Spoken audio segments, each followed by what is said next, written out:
In this episode, we are delighted to welcome KC Boyce, Vice President in Escalent's Automotive and Mobility and Energy Industry Practices, and Pam Cooper, Vice President in Escalent's Energy Division. In this conversation, we're going to be discussing the crucial role of utilities in supporting EV adoption, infrastructure development, and managing grid demands. Welcome, KC and Pam. Thanks, Natalie. It's wonderful to be with you. So to start us off, can you both share a bit about your roles at Escalent and your work within the e-mobility space, please? Sure. So I'll kick us off. As you said, I'm a vice president in our automobility and energy groups, which is really kind of a broad remit. And we, several years ago, looked at the convergence that was happening between energy and mobility. And arguably, it's been there all along, right? You need oil to run gas cars. But as we move into this era of e-mobility, it was getting increasingly intertwined. And so we made the very intentional decision to start weaving together the work that we had done across our auto and mobility sector and our energy sector. And I think Pam and I will have an opportunity to talk a little bit about that during this conversation.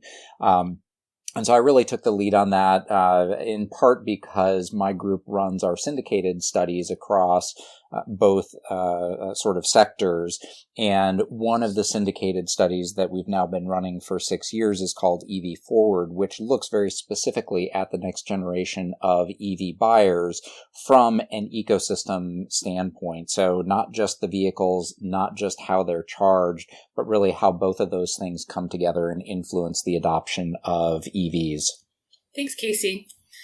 I'm Pam Cooper. I work in the energy practice here at Escalent, and my role is primarily new business development and also acting as the account lead for some of our key client accounts.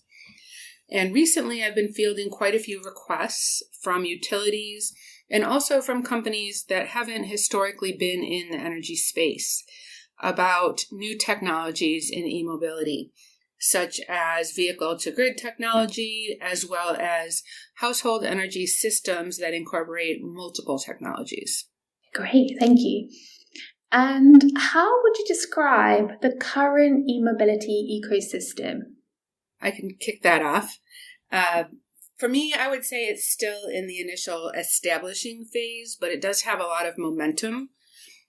Some of the speed bumps we saw in the early years were that we see inconsistent geographic distribution of charging stations. So there might be a lot in densely populated cities, but very few in rural areas. Inconsistent provider networks nationally, different charging speeds and different plug interfaces, and a lot of lack of unity within the country and internationally along those lines of, what technologies, what interfaces, what locations are we going to strategically approach. But awareness of the need is growing, and federal and state investments in the past few years are paying off in a more developed infrastructure. And the question for me right now is really whether that momentum has enough power to keep the growth going, even if the incentive dollars stop flowing. Yeah, and Pam, I'd really agree with a lot of what you just shared. At least here in the U.S., we're in this transition phase from the early adopters of EVs who were really okay dealing with a lot of complexity around the ecosystem. So that could be juggling different apps to find charging networks and even to pay for charging at these networks. They were okay understanding the different types of plugs. We actually have 4 different types of plugs in the U.S. right now for various vehicles, and I'll talk about kind of where that's going. They were okay with a range or reliability that was not necessarily what most people would put up with, and so as we move away from that group of people to the early mainstream consumer, people are a lot less willing to live with those compromises. So several years ago, Ford was the first to announce that here in the US they'd be adopting Tesla's charging plug. It's called NACS, the North American Charging Standards, or J3400 if you want to be really technical about it. And we're kind of in that transition phase to moving to that single plug. But again, right now, a lot of the vehicles have different plugs. A lot of the charge networks have different plugs. And, it kind of comes down to the story I like to tell about my dad, where, he bought one of my old EVs for me. And I said, Dad, before you need to do it, you should go charge in public and just understand what it's all about. And he did not take me up on that advice. So I get this panic call from him one day, and he says, Casey, do I need the green plug or the red plug? And I knew what he was talking about, fortunately, because, I met ChargeWay at the Charge conference. And so ChargeWay is very big out where he is on the West Coast. And so I was able to talk him through that. But most people don't have someone necessarily that they can call up in an emergency like that. And most people aren't willing to deal with that sort of hassle. So, it really is that kind of emergent ecosystem. And we're not at the place yet, although we're getting there, to where it's really as simple as pulling up to a gas station and, putting the pump into your tank and, refueling your vehicle. And so we're talking today, we're taking the conversation forward to look at the crucial role of utilities in supporting EV adoption. So on this, what unique advantages do utilities have in accelerating EV adoption, and how can they leverage their position to shape the e-mobility ecosystem? Casey, do you want to go first on this one? Sure. So I think the one thing that utilities really can do well is serve as an unbiased advisor to consumers. And let me unpack that a little bit. When we look at where people are at on their journey to EVs, there is a lot of interest in the powertrain, but people have a lot of very kind of fundamental questions about it. So, where do you plug these in? How do you plug them in?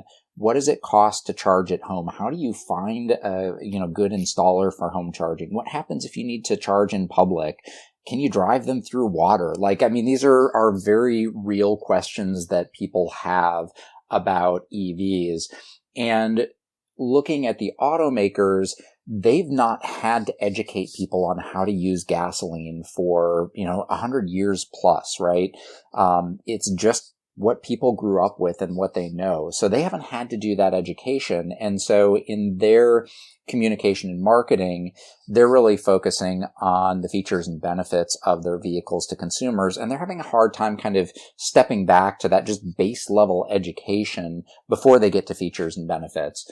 And so utilities can really lean into that education that is needed by consumers. And that can even extend to questions that folks have about, what would it look like for me to own an EV from a cost standpoint, right? The utilities have the data on the rates. They've got, many of them, EV specific rates. And so they can help consumers really understand what that looks like at a very personal level. That being said, one of the real challenges that utilities have in this is that consumers simply don't think about their utility or their retailer when they think about EVs, right? There's just not a logical adjacency there in consumers' minds. And we've actually run focus groups for some of our utility clients where we've asked EV owners at what point they contacted their utility during their process of looking at ultimately buying and then owning an EV. And we've had multiple of these focus groups where it's just, quiet for a moment after we ask that question. And finally, someone will pipe up and say, I never thought to do that, right? So that's one of the big challenges that utilities have, even though they can really fill a very needed role in the adoption of EVs. Yeah, 100%. 95% agree with everything Casey said. My main points would be that, as Casey mentioned, customers and vehicle buyers don't necessarily think of a utility when they think about vehicles. They think of energy as energy and home energy specifically, and vehicles as a separate domain. But more and more that those domains are crossing, and there's a big opportunity for utilities to educate their customers and potential EV buyers about how those home systems and vehicle system integration can work, and the benefits of EVs for customers, for grid load management, and for the environment. Right now, most utilities are not taking the leap to make that investment. Most are sort of dipping their toes in the water, wanting to satisfy customers who own an EV or who purchase a new EV, but not necessarily encourage EV ownership or discourage EV ownership. If they want consumers to see them as a credible partner and an information source, the utilities are going to have to do more than just dip their toes, right? They're going to need to wade in at least up to their knees to sort of get into this space and get into consumers' heads. The one other point that I sort of disagree with KC a little bit on is the role of utilities as an unbiased advisor, because utilities do have a horse in this race in some ways. So it affects EVs affect their load. They affect how much generation the utility needs to either create or purchase. And they might affect how much distributed energy resources are available to the utility to use when we get to the point of pulling power from a charged EV in someone's home to send to the grid at times of peak load. So I don't know that they actually are unbiased. I feel like it's more like at this point, utilities haven't really thoroughly developed their own point of view on how much they want to leverage distributed energy resources, how much they want to encourage or discourage customer purchases that may tax their grid. What is their willingness to engage on the matter? And that's something that a number of utilities that we work with are sort of actively struggling with. Yeah, and Pam, I think you've hit on a really key point there. I mean, one of the essential tensions that I see right now is people, mostly from the utility side, but some from the automaker side, looking at EVs as a distributed energy resource, either to, feed power back into the grid in a vehicle to grid type situation, or even just be a little bit more flexible from a demand side, either to make sure that infrastructure isn't taxed, right? If you've got a neighborhood where a lot of people have EVs and they all charge at the same time, that can really put a lot of strain on the transformers that serve that neighborhood. So managed charging can help with that. Or kind of that broader role that they might play, right? And so kind of going back to first principles and where consumers are at, they think about an EV as transportation first and foremost, right? It is a car, and they're not necessarily thinking about it as an energy asset.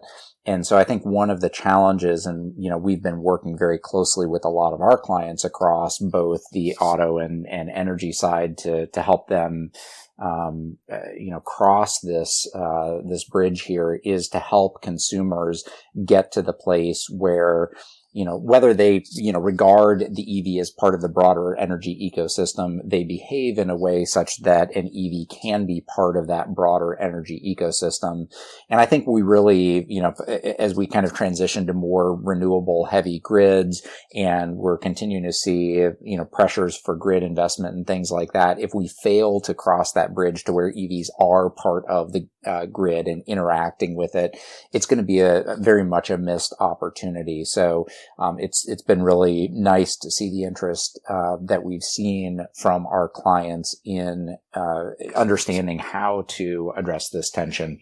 Thanks, Casey. And I know in the previous question or answer, you mentioned about focus groups that you run, and also, your understanding of consumer expectations. So from the automotive and mobility side, what exact trends are you seeing in consumer expectations around EV charging infrastructure, and how can utilities meet those expectations? Yeah, so from a EV charging infrastructure standpoint, I think there are a couple of really fundamental consumer expectations. So one is that the charging experience is fast, and that really encompasses a lot of dimensions. It's not just the charger itself having a high power level and the car being able to accept a high power level, though that's part of it, right? So utilities can invest in the infrastructure to be able to deliver that.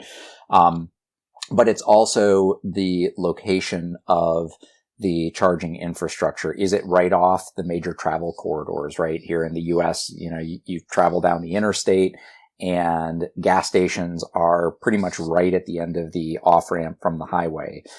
Is that same kind of experience what you're going to get from an EV charger? In some cases, yes. In some cases, no. But that siting decision is really, really important for drivers. And then it even extends to the amount of chargers that are there, which gets to, how many people can use it and how much throughput is there. People don't want to sit there and wait for another driver to finish charging. So I think there's really a lot about how utilities can serve that demand. I think the other things that we see, I mentioned before, the plug standardization and continuing to move in that direction around the Tesla charging plug is really important. And then the final piece is wayfinding. So, I mentioned earlier about how early adopters had to juggle a bunch of different apps to do route planning. And that's still a pain point that we see with many EV drivers today, is that it's difficult sometimes to find charging stations. And part of that is on the automakers, right? They just need to do a better job of integrating EV routing and charging into their in-vehicle navigation. But there's a utility role there as well, to the extent that they are owning and operating infrastructure, in terms of being able to provide that data feed to that in-vehicle navigation so that drivers can understand, is the charger working? Is it occupied? In some cases, we've seen charge networks allow EV drivers to make reservations. So the Mercedes-Benz high-power charging network allows Mercedes-Benz drivers to reserve a charger before they get there, right? So again, there's that kind of data layer that is really important to helping streamline the wayfinding and addressing that pain point that we see from current EV drivers. Thanks. And Pam, from your energy perspective, how are utilities adapting their grid infrastructure and business models to support the rapid growth of electric vehicles? Sure. We see a lot of interest in managed charging as a potential grid asset. But as you mentioned, we also talk directly with a lot of consumers, and consumers are a bit hesitant to let go of their control of their household and vehicle electric systems. So the two parties are going to need to find a happy medium on that, where consumers can feel some degree of control, and the EVs can also be a potential grid asset for the utility. We also see generation and planning changes, partly because of the growing EV market, but also to improve grid resilience, withstand climate change, and to focus on more renewable sources of energy. So utilities are seeking out solutions that will create synergies and improve their performance on all of these goals.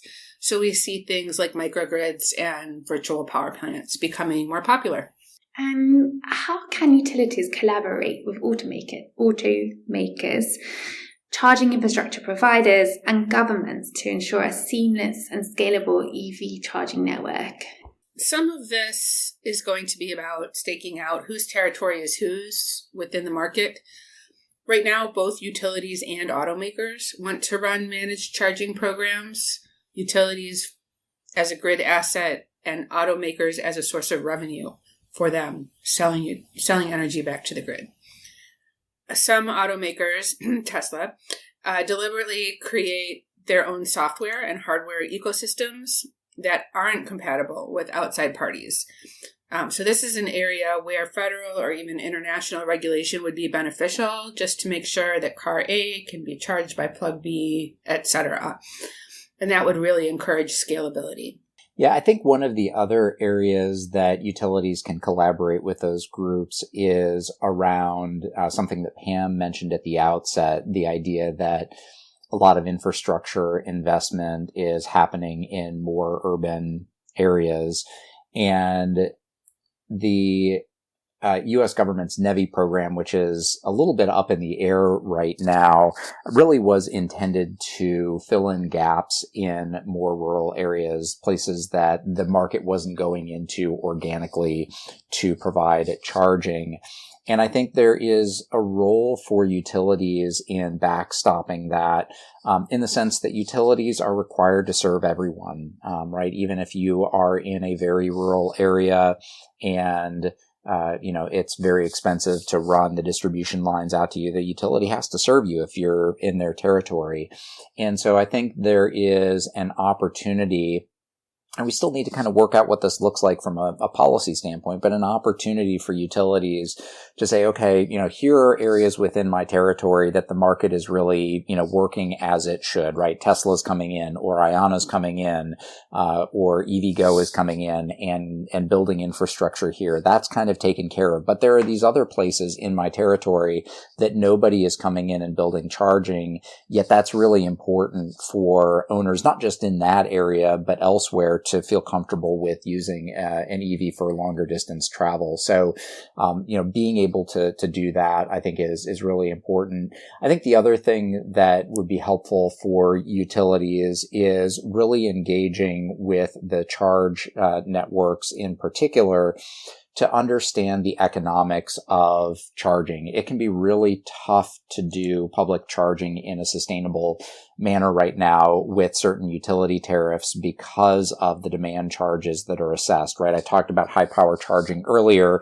If you've got even, 450 kilowatt chargers, which is what the NEVI standard is, you're talking about 600 kilowatts of potential instantaneous demand there at that site.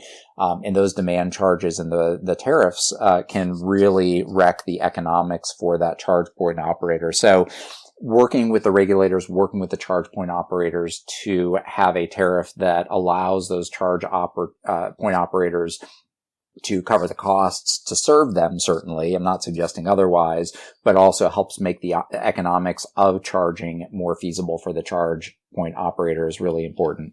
And to conclude, looking ahead, what's one bold move that you'd recommend utilities make today to secure a leadership position in the EV future? I would say get over yourself.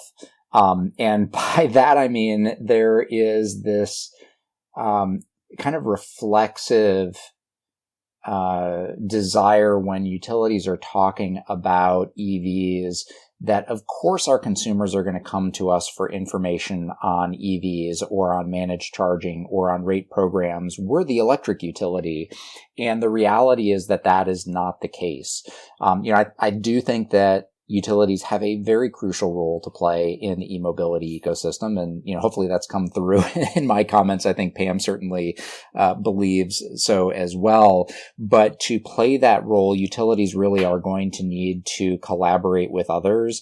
One of the things that we've recommended to our utility clients is to engage with the dealerships in their territories, because that's where people want to get information from, is the dealerships. It's the car place. And so I think that takes a little bit of humility from the utility to say, okay, we're not the center of the universe here. People aren't just organically going to come to us. We need to really be thinking about other channels and other partners to reach our customers around e-mobility and the things that, we both need them to do from a grid management system, but also the things that we can offer that make owning an EV better for them. Yeah. And on my point of view, in terms of a bold move, this is something that really doesn't sound like a bold move. But the thing I would encourage most for my utility clients is improving their transparency when it comes to EV charging rates, pros and cons of managed charging, and other factors that might affect EV purchase and usage decisions. Consumers generally don't understand what drives their home charging EV costs or whether or not they have a say in influencing those costs. We've heard some research participants say that they signed up for something that was called an EV rate, but their bill actually increased instead of decreased. So to the degree that utilities can work with customers to model their actual bill amounts under different rate and program scenarios and help them actually choose the optimal solution for themselves, that would increase trust in the utilities and it would improve word of mouth about the EV ownership experience, which, as we know, is super critical in driving additional waves of EV adoption. Thanks. It's been fascinating chatting to you both today. Just for our Charge audience who are listening, KC and the Escalent team will be at Charge North America, 28th, 29th, 30th May in Houston. And KC will be addressing the subject, tomorrow's energy customer, how can you better serve them? Thanks, Natalie. Great to be with you today and really looking forward to meeting our listeners at the Charge conference. Thank you. Had a great time.